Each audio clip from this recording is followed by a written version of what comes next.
ఇలా కడుక్కోవాలి నీట్గా మంచిగా వాష్ చేసిన తర్వాత మనం పసుపు అదే రాయాలి అంతే కదా డాడీ గైస్ మనం దీంట్లో అయితే పసుపు తీసుకున్నాం ఈ హ్యాట్ కొన్నాం గైస్ మనం ఇలాగా ఇలా పెయింట్ పెట్టడానికి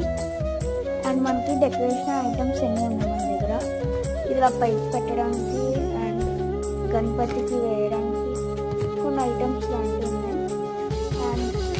ఇవి కొన్ని చైన్స్ గణపతికి వేయడానికి ఉన్నాయి సో ఇవన్నీ యూజ్ చేసి గణపతిని అయితే డెకరేషన్ చేద్దాం సో లెట్స్ గెట్ స్టార్టెడ్